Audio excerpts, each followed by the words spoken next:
بسم اللہ الرحمن الرحیم رب اشرح لی صدری ویسر لی امری واحلل عقدۃ من لسانی یفقہوا قولی صلاۃ و سلام علیک یا رسول اللہ وعلی آلک و اصحابک یا حبیب اللہ۔ اللہ پاک کا شکر ہے، اللہ پاک کا فضل ہے، خدا تعالیٰ کے فضل سے ہم اللہ تعالیٰ کے گھر کے اندر حاضر ہیں۔ 1411 احادیث مبارکہ مشکوٰۃ شریف کی ہماری مکمل ہو چکی ہیں۔ آج ربیع الثانی شریف کی 6 تاریخ ہے، 1446 ہجری بمطابق 9 اکتوبر بروز بدھ کی یہ شب ہے، رات کا وقت ہے۔ ہم اللہ تعالیٰ کے گھر کے اندر حاضر ہیں اور آج ہم پڑھیں گے باب صلاۃ الاستسقاء۔ یہ استسقاء یعنی نماز استسقاء۔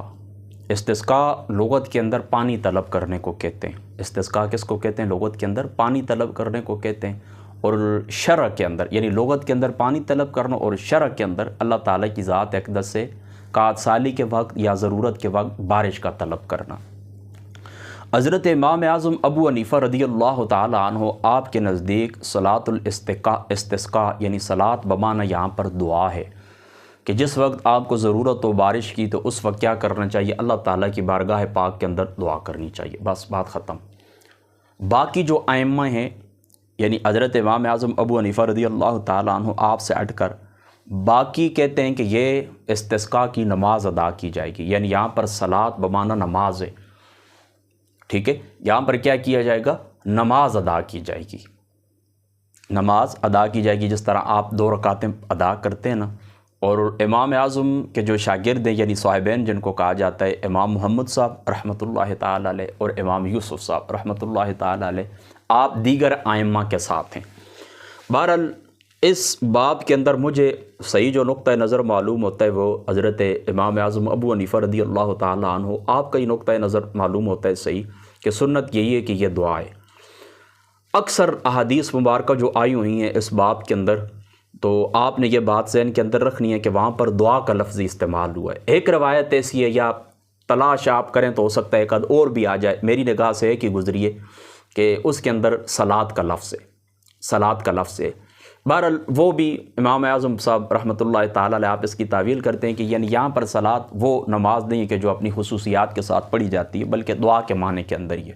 باقی دیگر اکثر روایات کے اندر دعا کا لفظ ہی آیا ہے، اور اسی لیے مرکزی جو اصل بات ہے یعنی اللہ تعالیٰ سے طلب کرنا، دعا کرنا، اسی کو امام اعظم ابو حنیفہ رضی اللہ تعالیٰ عنہ آپ نے لیا ہے۔ باقی ائمہ نے صلاۃ بمعنی نماز لیا ہے۔ اور باقی یہ بات ذہن کے اندر رکھیں، اس باب کے اندر جتنی بھی روایات آپ پڑھیں گے وہ اضطراب سے خالی نہیں ہے۔ مضطرب روایات آپ سمجھتے ہیں نا، جن کے اندر تغیر اور تبدیلی ہوتی ہے، یعنی ایک روایت کے الفاظ ایک طرح کے ہوتے ہیں، دوسری اس کو اضطراب کہتے ہیں، مضطرب روایت جو ہوتی ہے۔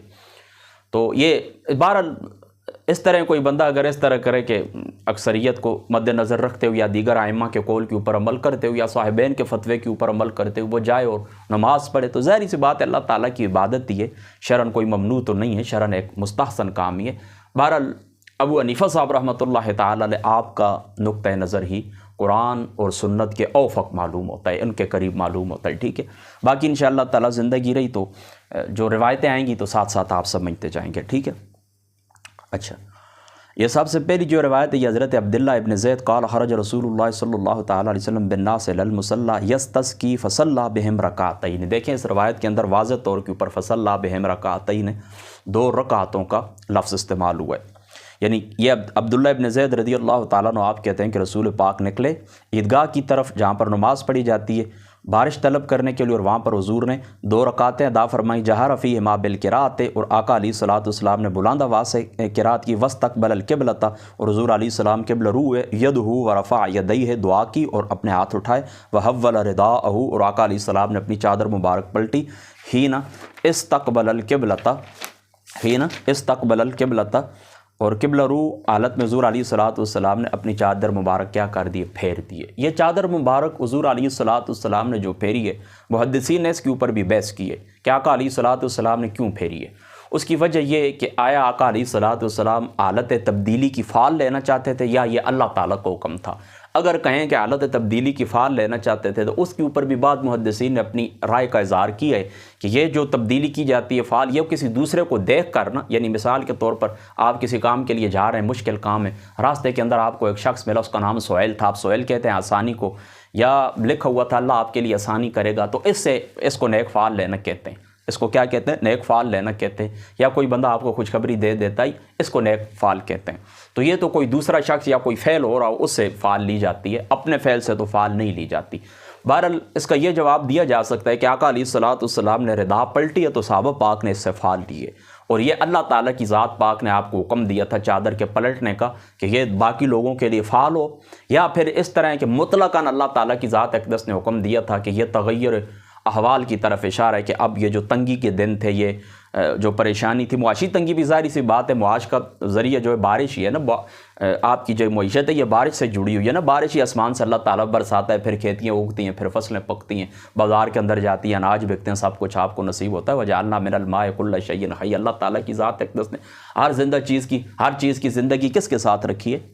پانی کے ساتھ رکھی ہے نا۔ تو یہ اللہ تعالیٰ کو حکم تھا، یا پھر حضور علیہ الصلوۃ والسلام کو حکم تھا کہ باقی لوگ فعال لے لیں، ٹھیک ہے۔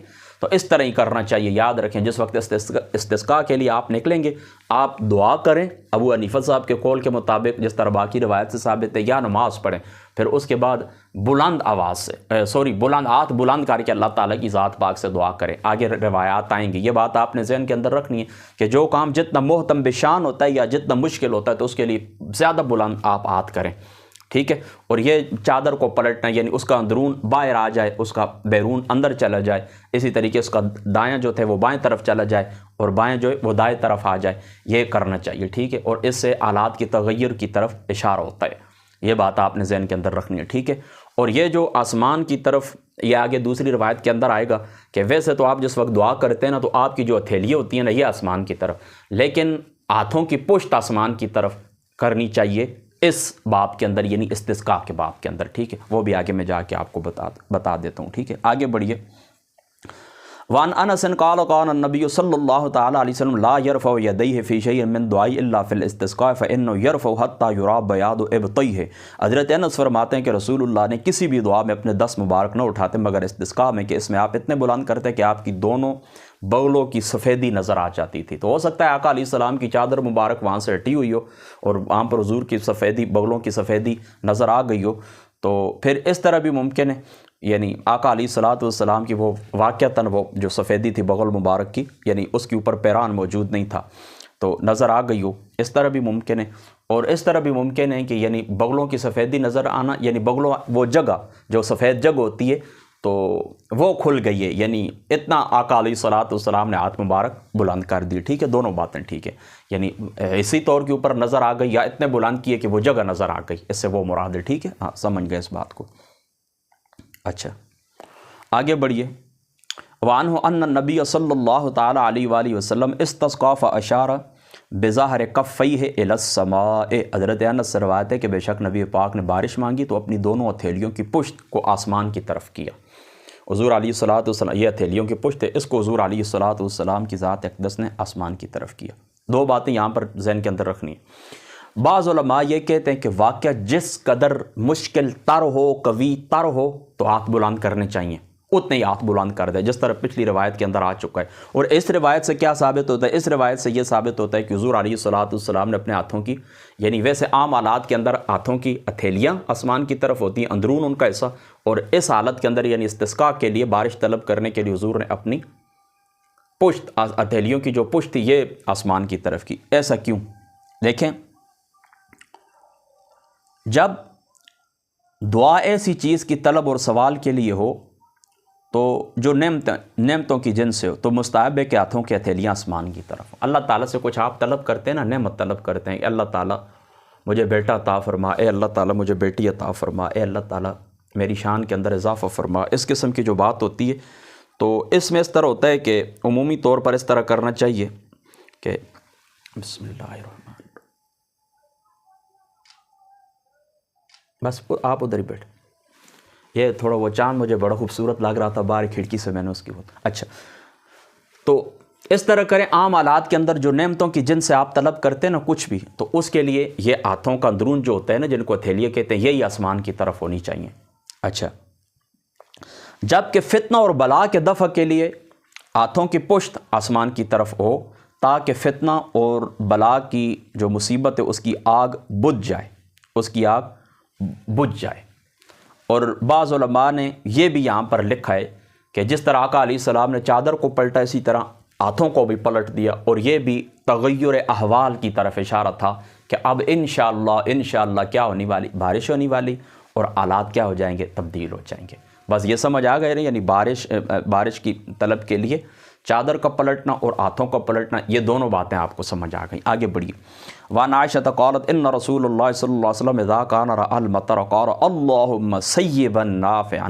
حضرت عائشہ سے مروی ہے کہ فرماتی ہیں کہ رسول اللہ جب استسقاء طلب کرتے یعنی بارش طلب کرتے تو فرماتے یا اللہ اس بارش کو، یعنی بارش کو جب دیکھتے قالت ان رسول اللہ صلی اللہ علیہ وسلم کان اذا رأى المطر، کان اذا رأى المطر، جس وقت حضور علیہ السلام بارش دیکھتے، یعنی حضور استسقاء یعنی وہ دعا مانگ لیتے یا نماز پڑھ لیتے نا استسقاء کی، تو یا دعا کر لیتے، یعنی صلاۃ بمانا دعا بھی اور صلاۃ بمانا نماز بھی، یعنی وہ پڑھ لیتے تو پھر بارش برستی تو حضور علیہ السلام اس کو دیکھتے تو کیا کہتے، اللہم صیبا نافعا۔ یہ مختصر سی دعا ہے بارش دیکھنے کی، اس کو بھی آپ ذہن کے اندر رکھ لیں، اللہم صیبا نافعا، اے پاک پروردگار اس کو خوب برسنے والی اور نفع مند بنا، یعنی یہ بارش خوب برسنے والی ہو، زیادہ برسنے والی ہو اور نفع والی ہو۔ ظاہری سی بات ہے کہ یہ ایسی نعمتیں ہیں نا کہ بعض دفعہ حد سے بڑھ جائیں تو نقصان بھی کرتی ہیں، اسی لیے اللہ تعالیٰ نے کسی نعمت کا احسان نہیں جتایا۔ جو نعمتیں اللہ تعالیٰ نے آپ کو دی ہیں اللہ تعالیٰ نے سوائے رسول اللہ کے لقد من اللہ علی المؤمنین اذ بعث فیہم رسولا، کیونکہ حضور علیہ الصلوۃ والسلام ایسی نعمت ہے اللہ تعالیٰ کی ذات اقدس کی جو قدمین طیبین کے ناخن مبارک سے لے کر سار کے بالوں تک رحمتی رحمت، برکتی برکت۔ کسی دنیا کی کسی بھی شخصیت کو، کسی بھی ذات کو، جمادات کو، حیوانات کو، نباتات کو، اشجار، کوئی بھی جس جنس کے ساتھ اس کا تعلق ہے اس کو آقا علیہ الصلوۃ والسلام کی ذات اقدس سے ضرر کوئی بھی نہیں ہے، اس لیے اللہ تعالیٰ کی ذات اقدس نے احسان جتایا ہے، باقی کسی نعمت کا احسان نہیں جتایا۔ بہرحال یہ بارش کی جو دعا ہے نا مختصر سی، بارش جس وقت آپ دیکھیں نا تو یہ مختصر سی دعا، اس کو یاد کر لیں، اللہم صیبا نافعا۔ آگے بڑھیے۔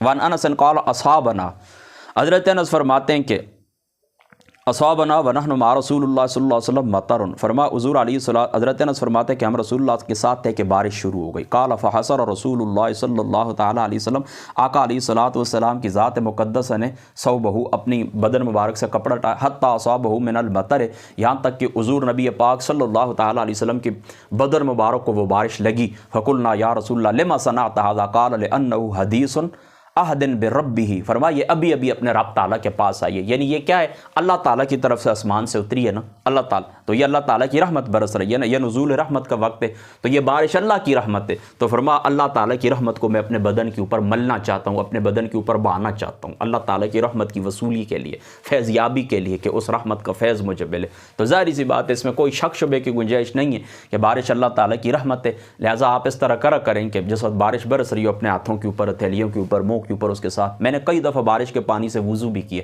ایک دفعہ اتفاق کی بات آپ کو بتاؤں کہ لائٹ چلی گئی تھی رات کے وقت، چونکہ طوفان تھا بہت زیادہ، تو آندھی طوفان بارش تھی، میرے خیال میں پچھلے سال کی بات ہے یا 2-3 سال، میری ڈائری کے اندر بہرحال وہ لکھا ہوا، تو اس طرح کہ کچھ بھی نہیں تھا۔ اتفاق کی بات یہ تھی کہ چلو ٹینکی گھر کی جو تھی تو وہ پانی وغیرہ کو کوئی مسئلہ نہیں تھا، بہرحال دن تو چلا گیا کیونکہ دن کے وقت بھی لائٹ نہیں تھی، اور اسی طرح طوفان، اور تو پھر اس طرح کہ میں نے وہ سارا مطلب جتنی نمازیں پڑھی ہیں بارش کے پانی سے ہی پڑھی ہیں، تو مطلب یہ برتن رکھ دیں سین میں نے، وہ باہر جائے تو بس اس سے وضو کیا ہے۔ تو کئی دفعہ ویسے بھی کہ چلو ایک اس دفعہ تو ضرورت تھی نا اس وقت، تو ویسے بھی بارش کے پانی یہ برکت والا ہوتا ہے، اس کے ساتھ آپ وضو بھی کریں، اس کو پئیں بھی، اس کو بدن کے اوپر بھی ملیں، اور بارش کے برسنے کے وقت ابو داؤد شریف کی روایت کے مطابق اللہ تعالیٰ دعا بھی سنتا ہے، اس وقت اللہ تعالیٰ کی ذات پاک سے دعا بھی کیا کرے۔ اور یہ دیکھیں بارش کا پانی اپنے بدن کے اوپر ملنا یا اپنے بدن کے اوپر بہانا، یہ رسول پاک صلی اللہ تعالیٰ علیہ وآلہ وسلم آپ کی سنت بھی ہے، جیسا کہ اس روایت سے ثابت ہے، اور یہ روایت مسلم شریف کی ہے، اور مشکات شریف میں اس کا نمبر جو میرے پاس ہے 1416 ہے، ٹھیک ہے۔ آگے بڑھیے۔ الفصل الثانی، دوسری فصل آ گئی۔ عن عبداللہ ابن زید قال خرج رسول اللہ صلی اللہ علیہ وسلم الی المصلی فاستسقى وحول رداءه، حضور علیہ السلام گئے نا عیدگاہ شریف کے اندر اور بارش طلب کی، وحول رداءه، اور حضور علیہ السلام نے اپنی چادر کو پلٹا، حين استقبل القبلة فجعل عطافه الأيمن على عاتقه الأيسر وجعل عطافه الأيسر على عاتقه الأيمن ثم دعا الله حضرت عبداللہ ابن زید فرماتے ہیں کہ رسول اللہ عیدگاہ کی طرف نکلے تو آپ نے بارش مانگی، قبلہ رو ہو کر اپنی چادر مبارک کو پھیرا، وہ اس طرح کہ اپنی چادر مبارک کو جانب راست سے پھیر کر بائیں کندھے کے اوپر اور چادر کے بائیں حصے کو دائیں کندھے کے اوپر ڈالا، پھر اللہ تعالیٰ کی ذات اقدس سے دعا کی۔ وعنہ انہ قال استسقى رسول اللہ صلی اللہ علیہ وسلم وعلیہ حمیصۃ لہ سوداء فاراد ان یأخذ اسفلها فیجعلہ اعلی فلما ثقلت قلبها علی عاتقیہ۔ ٹھیک ہے، سمجھ گئے نا، بس یہ چادر کو پلٹنا۔ آگے بڑھیے۔ وعن عمیر مولا ابی اللحم انہ رأى النبی صلی اللہ علیہ وسلم یستسقی عند احجار الزیت قریبا من الزوراء، کہ رسول اللہ صلی اللہ تعالیٰ علیہ وسلم نے مقام احجار الزیت، یہ دیکھیں نا احجار الزیت ذہن کے اندر رکھنا، زیت تو زیتون کو کہتے ہیں، احجار پتھروں کو کہتے ہیں، وہ اتنے کالے سیاہ اور اس طرح کے وہ چکنے سے پتھر تھے، گویا کہ ان کے اوپر روغن زیتون مال دیے ہوئے، اس وجہ سے اس کو احجار الزیت کہتے ہیں۔ تو یہ حضور علیہ السلام اللہ سے بارش مانگتے تھے، قریبا من قائما یدہ یستسقی، دیکھیں حضور علیہ السلام کھڑے تھے اور دعا کر رہے تھے۔ اس طرح اکثر روایات کے اندر دیکھیں بارش طلب کرنا یا دعا کرنے کے الفاظ آتے ہیں۔ یدعو یستسقی رافعا یدیہ قبل وجہہ لا یجاوز بہما رأسہ، حضور علیہ السلام نے اپنا چہرہ مبارک قبلے کی طرف کی، ہاتھ بلند تھے، اور حضور علیہ السلام ہاتھ اتنے بلند تھے یعنی سر سے اونچے نہیں تھے، یعنی سر تک آتے تھے، سر سے حضور نے اونچے نہیں کیے۔ ٹھیک ہے، اس کو آپ نے ذہن کے اندر رکھنا ہے، یعنی خاص یہ روایت اس کو ذہن کے اندر رکھنا ہے کہ ہاتھ اتنے بلند نہ کریں کہ سر سے بھی اوپر چلے جائیں، اس طرح یعنی سر سے اوپر نہیں، سر کی سیدھ تک آنے چاہیے۔ آگے بڑھی۔ وعن ابن عباس قال خرج رسول اللہ صلی اللہ تعالی علیہ وسلم یعنی فی الاستسقاء متبذلا متواضعا متخشعا متضرعا، حضور علیہ الصلوۃ والسلام کی ذات مقدسہ نے اللہ سے بارش طلب کی۔ اس وقت حضور علیہ السلام کے بدن مبارک کے اوپر عام لباس تھا، یعنی قیمتی لباس نہیں تھا، اور تواضع اور فروتنی کے ساتھ اور عاجزی کے ساتھ حضور علیہ السلام گریہ زاری کرتے ہوئے اللہ تعالیٰ کی ذات اقدس سے حضور نے کیا کیا؟ بارش طلب کی۔ آج ہم بھی لوگ دعا کرتے ہیں نا، تھوڑا اپنی آکڑ دیکھا کریں۔ پہلے تو جس وقت ہم اس طرح ہے نا کہ نماز کو قرآن کے اندر دعا کو اللہ تعالیٰ کی ذات اقدس نے عبادت قرار دی ہے، عبادت قرار دی ہے، اور حضور علیہ الصلوۃ والسلام کی ذات مقدسہ نے بھی اس کو عبادت قرار دیا ہے۔ قرآن کے اندر بھی رسول اللہ کہ یہ دعا کیا ہے؟ عبادت ہے۔ تو فیستکبرون عنہ، کس طرح کے یہ لوگ ہیں کہ تکبر کرتے ہیں دعا سے، عبادت سے یہ تکبر کرتے ہیں۔ کیا ہم نے کئی لوگوں کو دیکھا ہے، کئی لوگوں کو ہم نے دیکھا ہے وہ اسی طرح کرتے ہیں، نماز سلام پھر گیا، بس دعا کا انتظار بھی نہیں کرتے، بس اسی طرح ٹوپی سر سے اتاری اور چلے گئے، اور جو دعا مانگتے بھی ان کی اکڑ اپنی دیکھا کریں کہ وہ کس طرح اکڑ اور بدماشی کے ساتھ اس طرح جس طرح اللہ تعالیٰ کی ذات اقدس نے نعوذ باللہ نعوذ باللہ نعوذ باللہ کہ اللہ تعالیٰ کی ذات اقدس کے اوپر آپ کو احسان کر رہے ہیں، استغفر اللہ، یعنی اللہ تعالیٰ کی ذات اقدس سے مانگنے کا طریقہ تو پہلے آپ سیکھیں نا کہ اللہ تعالیٰ کی ذات اقدس سے مانگا کس طرح جاتا ہے۔ یہ دعا اور آداب دعا کے اوپر میری ایک پرانی تقریر پڑی ہوئی ہے، آپ کہیں نیٹ کے اوپر دیکھ لینا۔ بہرحال مختصر چونکہ یہ آ گئی یہ بات تو ذرا آپ ذہن کے اندر یہ بات رکھ لیں کہ دعا کرنے کا طریقہ سب سے پہلے تو بات یہ کہ دعا جس طرح حضور علیہ السلام نے استسقاء یعنی بارش طلب کی نا، تو متبذلا متواضعا متخشعا متضرعا، انتہائی عاجزی کے ساتھ زاری کرتے ہوئے اور عام لباس کے اندر حضور علیہ السلام نے عاجزانہ اللہ تعالیٰ سے دعا کی۔ ایک پہلا ادب تو دعا کا یہ۔ دوسری بات یاد رکھیں دعا کا ادب یہ کہ دعا ناممکن چیزوں کی یا محال چیزوں کی نہیں مانگنی چاہیے۔ مثال کے طور پر آپ کہتے ہیں اللہ میری بیٹی کو 4000 سال عمر دے، یہ حالانکہ عمومی حضور نے فرمایا میری امت کی جو عمر ہے وہ 50 اور 70 کے درمیان ہے، جامع ترمذی کی روایت کے مطابق، اور ایک روایت کے اندر آتا ہے 60 اور 70 کے درمیان ہے۔ ٹھیک ہے، تو ناممکن چیز کی دعا بھی، یا اللہ مجھے قیامت تک زندگی عطا فرما، یا اللہ میری بیٹی کو زندہ کر دے، یا اللہ، اس طرح نہیں، ناممکن چیزوں کی دعا، آسمان یا اللہ نیچے آ جائے، زمین اوپر چلی جائے، یہ چاند میرے قریب کر دے، اس طرح۔ ٹھیک ہے، اس طرح ایک دو باتیں، یعنی جائز دعا ہونی چاہیے۔ اللہ پاک میری عمر کے اندر برکت عطا فرما، میرے بیٹے کو اللہ پاک طویل عمر عطا فرما، گھر والوں کا سایہ سلامت رکھ، والدین کا سایہ سلامت رکھ، گھر والوں کا ساتھ سلامت رکھ، یہ جائز دعائیں۔ ٹھیک ہے، دوسری بات ہے کہ دعا کے اندر یاد رکھیں طوالت نہیں ہونی چاہیے۔ ابن ماجہ شریف کے وہ الفاظ ہیں نا کہ ایک صحابی رسول کے بیٹے تھے، وہ کہتے اللہ پاک سفید بنگلہ جنت کی دائیں طرف، تو ان کے صحابی نے ان کو ڈانٹا ہے، صحابی نے ان کو ڈانٹا، فرما بس اللہ تعالیٰ کی ذات اقدس سے اتنا طلب کرو کہ اللہ پاک دوزخ سے ہمیں بچا لے اور جنت کے اندر اللہ تعالیٰ ہمیں داخلہ عطا فرما۔ دعا کے اندر غلو نہیں ہونا چاہیے۔ ہم نے کئی علماء کو دیکھا ہے، بڑے بڑے علماء کو دیکھا ہے، مولویوں کو دیکھا ہے کہ وہ اس طرح کرتے ہیں، دعا کے لیے شروع ہوتے ہیں، یعنی ایک جامع سے دعا ہونی چاہیے، اللہ ہم سب حاضرین کی مشکلات حل فرما، پھر حضرت صاحب یا اللہ حاجی صاحب کی فلاں، اللہ تعالیٰ میرے بھائی کی فلاں، اللہ تعالیٰ، پھر ہاتھ کر وہ سیاسی بیٹھے ہوئے ہوتے ہیں، یہ کل پرسوں کی بات ہے، اللہ تعالیٰ فلاں اسحاق ڈار صاحب کو یہ عطا فرما، اللہ پاک اسحاق صاحب کے، اس طرح یہ نہیں ہے، بالکل چاولوسی بنتی ہے اور شرک بنتا ہے کہ اللہ تعالیٰ سے مانگتے ہوئے آپ اس طرح کریں، مخلوق کو بھی ساتھ شامل کر لیں، تو اس طرح نہیں کرنا چاہیے۔ ٹھیک ہے، اسے بچیں. یہ عبادت ہے اچھے طریقے سے جامع. میں یہ نہیں کہتا کہ کسی کے لیے دعا نہ کریں، لیکن دعا جامع اور مختصر ہونی چاہیے. ٹھیک ہے، یہ 3 آداب ہو گئے. چوتھی بات یہ یاد رکھیں، قبلہ رو ہو کر دعا کریں. یہ بھی دعا کا ادب ہے. یہ بھی دعا کا کیا ہے؟ دعا کا ادب ہے.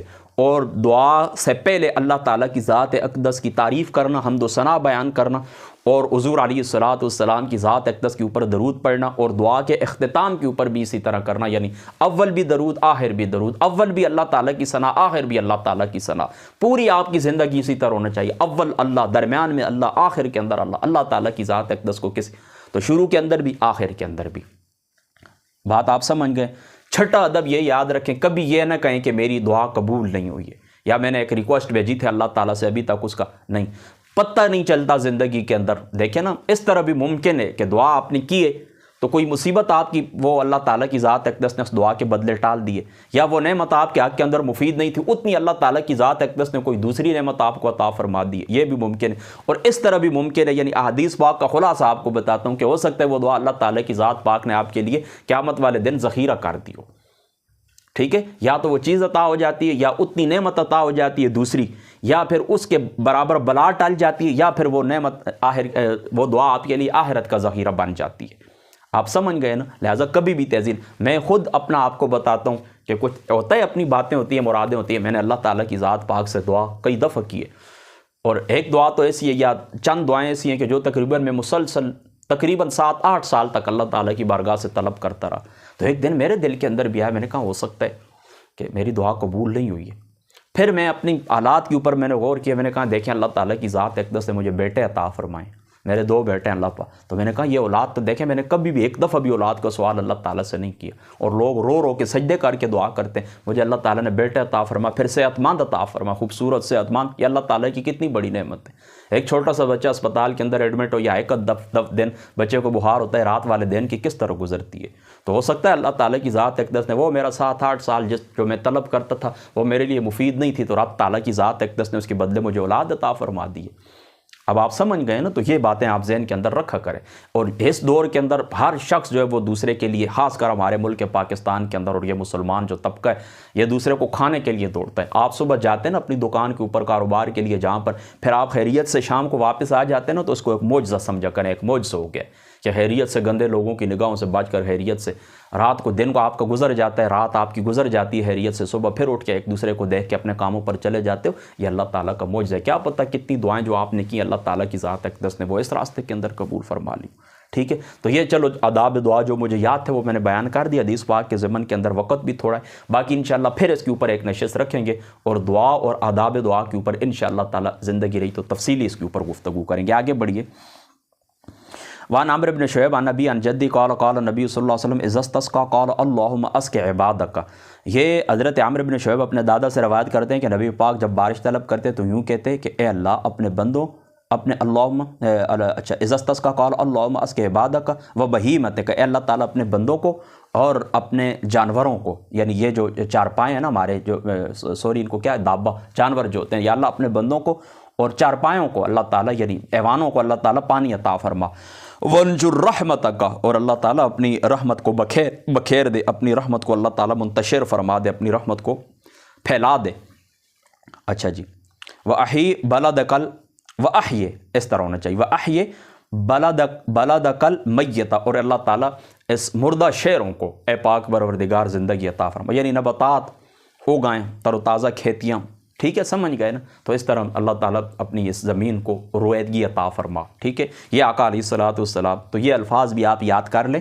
عزت اللہم اسق عبادک و بہیمتک ونشر رحمتک و احی بلدک المیت. بس یہ الفاظ یاد رکھ لیں. آگے بڑھی. وعن جابر قال رأیت رسول اللہ صلی اللہ تعالیٰ علیہ وسلم، حضرت جابر رضی اللہ تعالیٰ عنہ فرماتے ہیں کہ رأیت رسول اللہ صلی اللہ تعالیٰ علیہ وآلہ وسلم یواقع، فرماتے ہیں کہ میں نے رسول پاک صلی اللہ تعالیٰ علیہ وآلہ وسلم کی ذات مقدسہ کو دیکھا کہ حضور علیہ الصلوۃ والسلام ہاتھ مبارک اٹھائے ہوئے تھے. فقال اللہم اسقنا غیثا مغیثا مریعا نافعا غیر ضار عاجلا غیر آجل. اللہ تعالیٰ کی ذات پاک سے دعا کر رہے تھے. کیا دعا کر رہے تھے؟ اے اللہ تعالیٰ میں ایسی بارش عطا فرما جو سیراب کرنے والی ہو، نجات دینے والی ہو اور نقصان دہ نہ ہو. غیثا مغیثا مریعا مریحا، نقصان دہ نہ ہو، زمین سے فصل اگانے والی ہو، نفع مند ہو اور نافع نفع مند ہو، غیر ضار نقصان دینے والی نہ ہو، عاجلا غیر آجل جلد آنے والی ہو، دیر سے آنے والی نہ ہو۔ اچھا، قال فأطبقت علیہم السماء، راوی کہتے ہیں کہ دعا کے ساتھ ہی فأطبقت علیہم السماء، بس دعا کے ساتھ ہی اللہ تعالیٰ کی ذات اقدس نے بارش اتار دی، یعنی لوگوں کو بارش نے آ لیا ہے۔ فأطبقت علیہم السماء، اللہ تعالیٰ کی فأطبقت علیہم السماء، اسی کے ساتھ بارش آ گئی ہے۔ ٹھیک ہے، یعنی حضور علیہ السلام کا معجزہ تھا کہ ادھر آقا علیہ السلام نے دعا کی، ادھر اللہ تعالیٰ کی ذات اقدس نے بارش عطا فرما دی۔ درود شریف پڑھیں 2 منٹ، بسم اللہ الرحمن۔ میں ٹائم بھی دیکھ لیتا ہوں پھر۔ اچھا چلو ہے، ٹائم ابھی ہے۔ عن عائشہ قالت شک الناس الی رسول اللہ صلی اللہ علیہ وسلم قحوط المطر، لوگوں نے شکایت کی کہ یا رسول اللہ بارش نہیں ہو رہی۔ فامر بمنبر، حضور علیہ السلام نے امر کیا، یعنی میرا ممبر لائیں، فوضع له فی المصلی، اور وہ ممبر رکھا گیا کہاں پر؟ عیدگاہ کے اندر، یہاں جہاں پر نماز۔ ووعد الناس یوما یخرجون فیہ، پھر لوگوں کو کہا کہ فلان دن نکلنا۔ قالت عائشہ فخرج رسول اللہ صلی اللہ علیہ وسلم حین بدا حاجب الشمس، پھر رسول اللہ صلی اللہ علیہ وسلم باہر تشریف لائے جب سورج کا نکلنا شروع ہو گیا، یعنی صبح کے وقت۔ فقعد علی المنبر، پھر حضور ممبر پہ بیٹھے، فکبر، اور اللہ کی تکبیر بیان کی، وحمد اللہ، اللہ کی تعریف کی۔ ثم قال انکم شکوتم جدب دیارکم، تم لوگوں نے شکایت کی کہ قحط زدہ ہیں تمہارے شہر۔ اچھا جی، واستحار المطر، اور بارش رک گئی ہے، بارش رک گئی ہے، یعنی اپنے مناسب وقت کے اوپر نہیں ہو رہی۔ ہن ابان زمانی عنکم، اور اچھا بارش واستحار المطر عن ابان زمان، ہاں ان ابان زمانی، یہ بارش جو ہے اپنے وقت سے پیچھے چلی گئی، یعنی ٹائم کے اوپر نہیں ہوئی ہے۔ وقت امرکم اللہ ان تدعوا، اللہ تعالیٰ نے تمہیں دعا کا حکم دیا کہ اللہ کو پکارو۔ دیکھیں یہ بھی حضرت امام اعظم ابو حنیفہ رضی اللہ تعالیٰ عنہ آپ کے مسلک کے اوپر دلیل ہے کہ یہاں پر کیا ہے؟ دعا۔ ٹھیک ہے، ووعدکم ان یستجیب لکم، اور وعدہ اس کا قبولیت کا۔ ثم قال الحمدللہ رب العالمین، پھر حضور نے فرمایا تمام تعریفیں اللہ کے لیے، الرحمن الرحیم مالک یوم الدین، لا الہ الا اللہ، لا الہ الا اللہ یفعل ما یرید، اللہم انت اللہ، لا الہ الا انت الغنی ونحن الفقراء، اللہ تعالیٰ تو غنی اور ہم فقیر، انزل علینا الغیث، یا اللہ ہمارے اوپر کیا کر؟ بارش نازل فرما۔ اچھا، انت ونحن الفقراء انزل علینا الغیث وجعل ما انزلت لنا قوتا وبلاغا، اور جو بارش تو نازل فرمائے نا تو یہ ہماری توانائی کا سبب ہو، یہ ہماری توانائی کا سبب ہو، الاخین، لمبے عرصے تک، مدت دراز۔ ثم رفع یدیہ، پھر حضور علیہ السلام نے اپنے ہاتھ مبارک بلند کیے، فلم یترک الرفع حتی بدا بیاض ابطیہ، پھر حضور نے وہ بلند کیے رکھے یہاں تک کہ بغلوں کی سفیدی ظاہر۔ ثم حول الی الناس ظہرہ، پھر حضور علیہ السلام کی ذات مقدسہ نے لوگوں کی طرف اپنی پش کی، وقلب او حول رداہ، اور حضور علیہ السلام قلب کے الفاظ ہیں یا حول رداہ، حضور علیہ السلام نے اپنی چادر مبارک کو پلٹا، وہو رافع یدیہ، ثم اقبل علی الناس ونزل فصلی رکعتین، پھر نبی پاک صلی اللہ تعالی علیہ وآلہ وسلم منبر سے اترے اور 2 رکعتیں پڑھیں۔ اچھا جی، فانشاء اللہ صحابتاً، اچھا تو اللہ تعالیٰ کی ذات اقدس نے بادل کو پیدا کیا، وبرکت، اور بجلی، وہ گرجا۔ ٹھیک ہے، ثم امطرت باذن اللہ فلم یأت مسجدہ حتی سألت السیول، سبحان اللہ۔ اچھا جی، وہ بادل گرجا، اللہ تعالیٰ کے حکم سے وہ چمکا، اور حضور مسجد تک نہ آئے تھے کہ ندی نالے جو ہوتے ہیں نا، برساتی ندی نالے، وہ بہنا شروع ہو گئے، وہ کیا ہو گئے؟ بہنا شروع ہو گئے۔ فلما رآ، اچھا جی، سوءتہم، پھر جب حضور علیہ السلام کی ذات اقدس نے، یا سرعتہم ہونا، فلما رآ سرعتہم الی الکن، یہ الی الکن ہونا چاہیے یا الی الاماکن ہونا چاہیے یہاں پر، بہرحال چلو ہو سکتا ہے یہ الفاظ کچھ بجھ گئے ہوں۔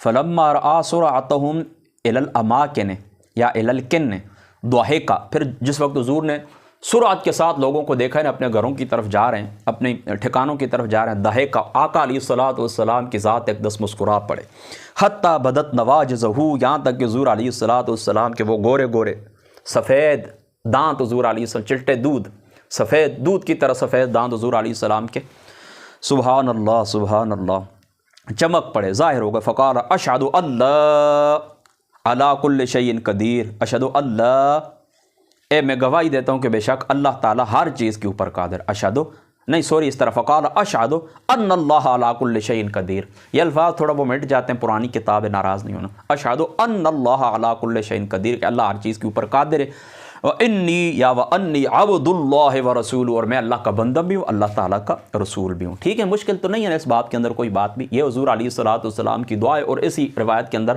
نماز کا ثبوت بھی ملتا ہے، جس طرح دیگر ائمہ اس کو سنت سمجھتے. اور آقا علیہ السلام کا معجزہ یہ کہ ادھر حضور نے دعا کی, ادھر اللہ تعالیٰ نے لوگ اپنے ٹھکانوں تک نہیں پہنچے کہ اللہ تعالیٰ کی ذات پاک نے بارش عطا فرما دی. یہ حضور علیہ السلام کا معجزہ بھی ہے اور حضور علیہ السلام کی نبوت کی دلیل ہے. وعن انس ان عمر بن الخطاب کان اذا قحط استسقى بالعباس بن عبد المطلب.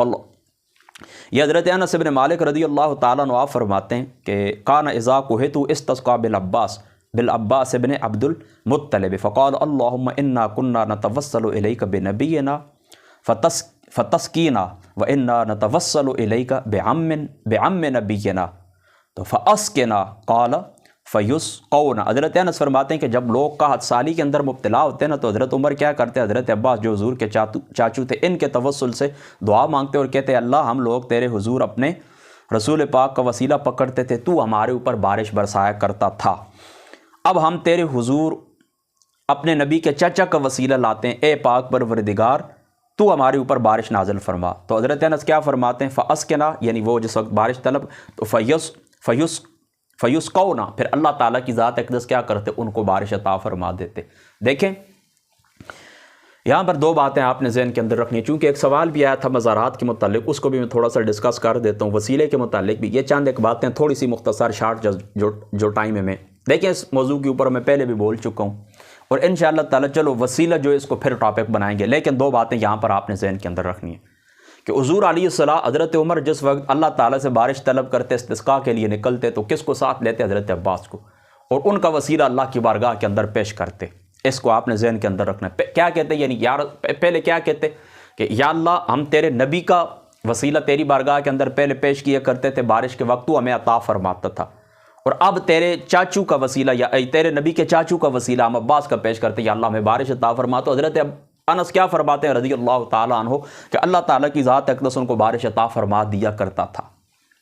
یہاں سے ایک سوال پیدا ہوتا ہے, وہ سوال یہ پیدا ہوتا ہے, یہ جو اعلیٰ حضرت کے استاد ہیں نا علامہ دہلان مکی صاحب رحمۃ اللہ تعالیٰ علیہ, اس حدیث پاک کا جو جواب انہوں نے دیا ہے نا وہی جواب ہے میرا بھی, لیکن چونکہ ابھی نماز کا ٹائم بھی نزدیک ہے لہذا اس بات کو پیچھے کرتے ہیں.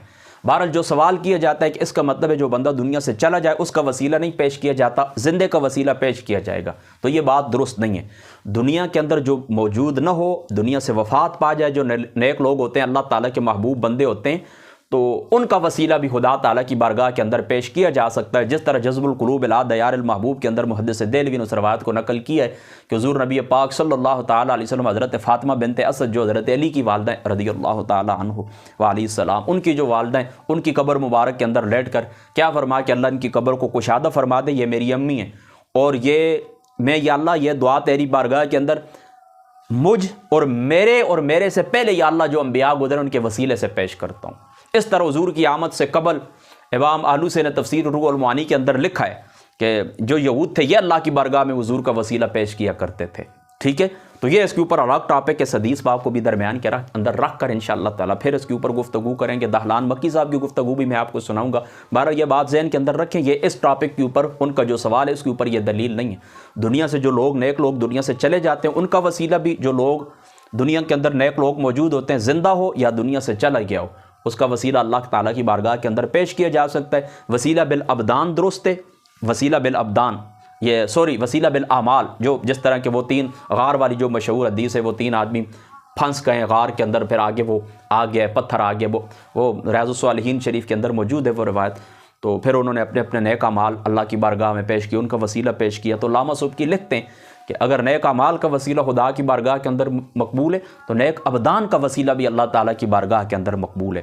بہرحال چونکہ میں نے آپ کو بتایا کہ یہ انشاءاللہ لمبی گفتگو اس کے اوپر پھر آئیں گے. بہرحال یہاں پر چند باتیں آپ ذہن کے اندر رکھیں, چونکہ دن کو بھی ایک سوال آیا تھا مزارات کے متعلق. دیکھیں سادی سی بات میں آپ کو بتاؤں, یہ ساری باتیں میں تھوڑی کلیئر کر دیتا ہوں, اجمالی گفتگو آپ ذہن کے اندر رکھیں. تفصیل جب آپ نے کہیں جمعے کے دن کہیں کسی درس والے دن انشاءاللہ میں بیان کر دوں گا, لیکن مجھے امید ہے کہ انشاءاللہ اس مختصر گفتگو بھی آپ کے لیے کافی ہوگی. دیکھیں مزارات کے متعلق میں یہ کہتا ہوں آپ کو کہ مزارات جائز ہیں, یعنی اللہ تعالیٰ کے نیک بندے جس وقت دنیا سے چلے جاتے ہیں، محبوب جو دین و دین کی خدمت کی ہوتی ہے، قرآن و سنت کی خدمت کی ہوتی ہے، اللہ تعالیٰ کے راستے کے اوپر چلنے والے ہوتے ہیں، صراط مستقیم کے اوپر ہوتے ہیں، لوگوں کی ہدایت کا ذریعہ بنتے ہیں، مرجع الخلائق ہوتے ہیں، یعنی لوگ ان کے دربار ان کے پاس ان کی زندگی کے اندر آتے ہیں، دعا کرواتے ہیں نیک لوگوں کی مجلس کے اندر۔ وہ اس طرح درس قرآن کے اندر انشاءاللہ تعالیٰ آئے گا آج وہ ٹاپک کہ وہ وَإِذَا سَمِعُوا مَا أَنزَلَ الرَّسُولُ تَرَى أَعْيُنَهُمْ تَفِيضُ مِنَ الدَّمْعِ مِمَّا عَرَفُوا مِنَ الْحَقِّ وَمَا لَنَا أَلَّا نُؤْمِنَ بِاللَّهِ وَمَا جَاءَنَا مِنَ الْحَقِّ وَنَطْمَعُ أَن يُدْخِلَنَا رَبُّنَا مَعَ الْقَوْمِ الصَّالِحِينَ۔ یہ جس وقت آئے گا انشاءاللہ میں یہاں پر بیان کر دوں گا۔ تو یہ جو صالحین لوگ ہوتے ہیں نا، دنیا کے اندر لوگ ان کے پاس آتے ہیں دنیا کے اندر، تو پھر انشاءاللہ تعالیٰ یہ دنیا سے چلے جاتے ہیں، تب بھی یہ صالحین ہی ہوتے ہیں۔ تو ایسے لوگوں کا مزار اگر بنا دیا جائے تو جائز ہے۔ یہ کیا ہے؟ جائز ہے۔ پھر سن لیں کہ کیا ہے؟ جائز ہے۔ یعنی میں اس کو مستحب بھی نہیں کہتا کہ مستحب ہے، یعنی شرعی طور کے اوپر اس کو مستحب بھی نہیں کہا جا سکتا، لیکن اگر چلو اس کو اگر مستحب کے بھی دیا جائے تو چلو کسی حد تک اس کو بھی گوارا کیا جا سکتا ہے۔ لیکن واقع ہی وہ نیک لوگ ہوں جو دنیا سے گئے ہیں، صالحین ہوں، اور اس نیت سے مزار بنا دیا جائے کہ چونکہ لوگ، یہ بندہ زندگی کے اندر لوگوں کے رجوع کا ذریعہ تھا، لوگ اس کے پاس آتے تھے، اب وفات کے بعد بھی اس کے پاس آئیں گے، تو ہم یہ چاہتے ہیں کہ کوئی اس کی قبر کے اوپر بیٹھ کر قرآن کی تلاوت کرے تو اس کو کسی قسم کی کوئی تکلیف نہ ہو، یعنی اوپر بارش، دھوپ وغیرہ وغیرہ ان چیزوں کی اس کو تکلیف نہ ہو۔ اس نیت کے ساتھ اگر کوئی گنبد بنا دیا جائے یا اس کے ارد گرد عمارت کھڑی کر کے مزار جس طرح آج کل بنے ہوئے ہیں اگر بنا دیا جائے تو جائز ہے۔ مزار اگر بنا دی جائے اس نیت سے کہ لوگ آئیں گے یہاں پر قرآن کی تلاوت کریں گے، ان کو کسی قسم کی تکلیف نہ ہو، اگر اس طرح کی اگر نیت رکھ کے کیا جائے تو یہ بات کیا ہے؟ جائز ہے اس نیت کے ساتھ۔ لیکن دیکھیں، اب پہلی بات تو یہ کہ مسجد کے اندر قبر کی ہی نہیں جا سکتی، مسجد کے اندر قبر کی ہی نہیں جا سکتی۔ اب لوگ اس طرح کرتے ہیں کہ جو سادہ حافظ قرآن ہوتا ہے، سادہ حافظ قرآن ہوتا ہے، اس کا کیا کرتے ہیں کہ اس کی وفات کے بعد دنیا کے اندر وہ کیا ہے کہ اس کو گالیاں ہی دیتے ہیں، لیکن وفات کے بعد اس کو بھی شیخ القرآن اور شیخ الحدیث کا ٹائٹل دے کر اس طرح اس کی قبر مسجد میں رکھ کے پھر اوپر بڑے گنبد بنا دیں گے اور کروڑوں روپے صرف ان کی ٹائلوں کے اوپر خرچ کرتے ہیں۔ تو اس کو ہم کبھی بھی جائز نہیں کہہ سکتے۔ کیوں کروڑوں روپے آپ خرچ کرتے ہیں؟ اس کا مصرف اور نہیں ہو سکتا، اس کا مصرف اور نہیں ہو سکتا، دوسری کسی جگہ کے اوپر وہ خرچ نہیں ہو سکتے، رفائی کاموں کے اندر، چاہے مسجد مدرسے کے کام کے اندر ہی خرچ کرتے ہیں۔ چلو یہ اذان مل جائے، بسم اللہ۔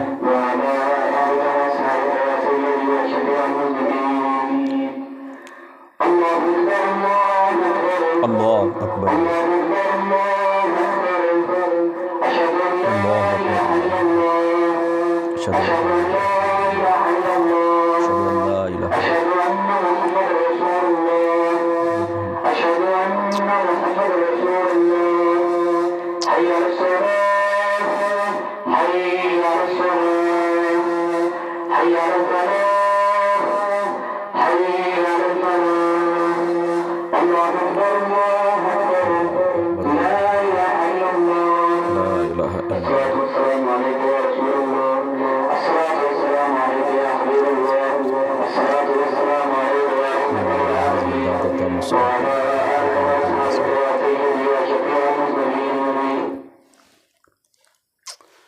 اب آپ اس بات کو سمجھ گئے نا، یعنی وہ کروڑوں روپے جو آپ صرف ٹائلوں کے اوپر یا مزارات کے اوپر خرچ کرتے ہیں، وہ کسی چاہے مسجد کی تعمیر کے اوپر لگا دیں، مدرسے کی تعمیر کے اوپر لگا دیں، اور ہزاروں ضروریات ہوتی ہیں، رفائی کام ہوتے ہیں، بچوں کی ہزاروں مسائل ہوتے ہیں، غریب اور عباس ملک کے اندر بستے ہیں، ان کی خدمت کر دی جائے، ہم یہ سمجھتے ہیں۔ بہرحال پھر بھی جائز ہونے تک ہم جواز کے ہم قائل ہیں۔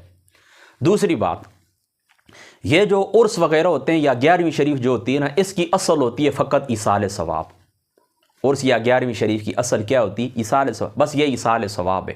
قرآن پڑھ کے کریں تب بھی ٹھیک ہے، دعا کریں وہ ایک الگ چیزیں نہیں ہے، دعا ایصال ثواب کے اندر فرق ہوتا ہے نا، دعا کریں یا پھر اس طرح دعا کریں، دعا یا پھر اس طرح کہ کوئی کھانا ان کے نام کے اوپر پکایا جائے، ان کے لیے دعا دی جائے، یہ ساری باتیں درست ہیں، اور یہی ایصال ثواب یا 11ویں شریف کی اصل ہے، عرس کی یا 11ویں شریف کی۔ عرس یا 11ویں شریف ایک ہی چیز ہے۔ لیکن اب اس طرح یہ جو ہمارے بزرگوں کی وہ ڈالیاں لے کر آ گئے ہیں، ساتھ ڈول اور چادریں، اور اس طرح کر کے پورا وہ 3 دن آپ اس طرح کرتے ہیں کہ ایک میلے کی شکل ہوتی ہے، اس کے ہم مخالف ہیں۔ اس کے کیا ہیں؟ آپ مخالف ہیں، یہ بات بھی آپ نے ذہن کے اندر رکھنی ہے۔ تیسری بات جو پوچھی گئی ہے وہ یہی ہے کہ دیکھیں ہم بہتر یہ سمجھتے ہیں کہ اللہ تعالیٰ کے نیک بندوں کے مزارات کے اوپر حاضری دی جائے آداب کے ساتھ، اور پھر کیا کیا جائے؟ دعا کی جائے، اور اس طرح جس طرح دیکھیں حضرت عمر نے وسیلہ پیش کیا اللہ تعالیٰ کی بارگاہ کے اندر وسیلہ پیش کر کے، یعنی وسیلے کو ہم مستحب سمجھتے ہیں، لازمی نہیں سمجھتے، یعنی ہم یہ نہیں کہتے کہ اللہ تعالیٰ کی ذات مقدسہ بغیر وسیلے کے دعا کو سنتے ہی نہیں، نیک لوگ دنیا سے چلے گئے، ان کا وسیلہ اسی بزرگ کا وسیلہ پیش کر کے اللہ تعالیٰ سے اپنی دعا کریں۔ باقی اس طرح کہ اگر کوئی شخص یہ کہے کہ یہ جو صاحب مزار ہیں ان کو کہے کہ میری مدد کر، تو اس سے ہم پرہیز بہتر سمجھتے ہیں، اگرچہ اس کے اندر کچھ عقلی یا شرعی استعارہ کوئی بھی نہیں ہے کہ ہم قبر کی زندگی کے قائل ہیں۔ قبر کے اندر جو اللہ تعالیٰ کی ذات اقدس وفات کے بعد جو قبر کی زندگی ہوتی ہے جس کو برزخی زندگی کہتے ہیں، اس کے اندر مراتب کے اندر فرق ہے، انبیاء کی زندگی اور طرح کی ہوتی ہے، وہ بھی زندہ ہوتے ہیں، اولیاء کی زندگی، شہداء کی زندگی، صدیقین کی زندگی، اور ایک درجے کے اندر کفار کی زندگی، اس زندگی کے ہم قائل ہیں۔ تو اگر کوئی شخص کسی صاحب مزار کو یہ کہتا ہے کہ تو میری مدد کر، تو کیا کر؟ میری مدد کر، میری مدد کر، اور دل کے اندر یہ اعتقاد رکھے کہ مدد کرنے سے کیا مراد ہے کہ میری یہ حاجت ہے، یہ اللہ تعالیٰ کی بارگاہ کے اندر، خدا تعالیٰ کے کورٹ کے اندر یہ پہنچ چکا ہے، اللہ تعالیٰ کی بارگاہ کے اندر یہ میری دعا کرے، یہ میرے لیے دعا کرے، اور اللہ تعالیٰ کی ذات اقدس مجھے یہ نعمت عطا فرمائے۔ اگر شرعی اور عقلی اس کے اندر کوئی استعارہ موجود نہیں ہے کہ اس کے اوپر کفر کا فتویٰ یا شرک کا فتویٰ، ایسی بات کوئی بھی نہیں ہے، لیکن اس چیز کو اوائڈ کرنا چاہیے، اس چیز سے پرہیز کرنا چاہیے۔ دعا کریں تو اللہ کی بارگاہ کے اندر، مسند احمد کے الفاظ کیا ہیں؟ دعا کریں تو اللہ تعالیٰ کی بارگاہ سے کریں، مدد مانگیں تو اللہ تعالیٰ کی، پورے قرآن کو آپ تلاش کر لیں، ذخیرہ حدیث کو آپ تلاش کر لیں، اس طرح اللہ تعالیٰ کی ذات اقدس نے حکم نہیں دیا ہے۔ البتہ بعض تابعین سے بھی اور بعض صحابہ سے بھی بعض روایات ایسی ہیں جن سے یہ ثبوت ملتا ہے کہ وہ اللہ تعالیٰ کے نیک بندوں کی قبر کے اوپر، یا حضرت بلال ابن حارث والی وہ روایت کہ رسول اللہ کی قبر مبارک کے اندر جا کر شکایت کیے، تو اس طرح ہو سکتا ہے۔ لیکن پھر بھی جو مضبوط روایات ہیں جو سپورٹ کرتی ہیں، یعنی قرآنی آیات بھی ان کو سپورٹ کرتی ہیں، وہ یہی ہے کہ قبور کے اوپر بے شک آئیں، اس سے بندے کو آخرت یاد آتی ہے، نیک لوگوں کی قبر کے اندر آئیں تو آخرت بھی یاد آ جائے گی، اور ساتھ ہی نیک لوگوں کی جو سنگت اور صحبت ہوتی ہے وہ بھی آپ کو نصیب ہوگی، ٹھیک ہے؟ تو اللہ تعالیٰ کی بارگاہ کے اندر ان کے وسیلے سے دعا کریں اور اللہ تعالیٰ کی ذات اقدس سے ہی دعا کریں، ٹھیک ہے؟ یہ چند ضروری باتیں تھیں، اس کو ذہن کے اندر رکھیں۔ میں پھر وعدہ کرتا ہوں انشاءاللہ اس کے اوپر تفصیلی گفتگو کروں گا۔ آخری روایت ہے کہ عن ابی ہریرہ قال سمعت رسول اللہ صلی اللہ تعالیٰ علیہ وسلم یقول خرج نبی من الانبیاء، کہ حضرت ابو ہریرہ فرماتے ہیں میں نے رسول اللہ کی زبان اقدس سے سنا کہ وہ ایک انبیاء میں سے ایک نبی نکلے ہیں نا، بالناس سے لوگوں کے ساتھ، یستسقی بارش طلب کرنے کے لیے، فاذا هو بنملۃ رافعۃ بعد قوائمها، تو انہوں نے ایک نملہ کو، چونٹی کو دیکھا کہ اس نے بعض قوائم یعنی اپنی ٹانگیں وغیرہ اوپر کی ہوئی تھی، اوپر کیے ہوئے تھے، الی السماء، آسمان کی طرف، فقال ارجعوا فقد استجیب، کہ واپس لوٹ جاؤ، تمہاری دعا قبول کر لی گئی، لکم من اجل هذه النملۃ، اس چونٹی کی وجہ سے، یعنی اس چونٹی نے اللہ کی بارگاہ میں فریاد کی ہے، خدا تعالیٰ کی ذات اقدس نے تمہاری دعا سن لی ہے۔ یہ دارقطنی کی روایت ہے، اور علماء فرماتے ہیں یہاں پر نبی سے مراد حضرت سلیمان ہے، ٹھیک ہے؟ حضرت سلیمان، یہاں پر پہنچ کر ہمارے یہ استسقاء کا باب پورا ہو گیا۔ اللہ تعالیٰ کی ذات مقدس عمل کی توفیق عطا فرما، وآخر دعوانا ان الحمد للہ رب العالمین۔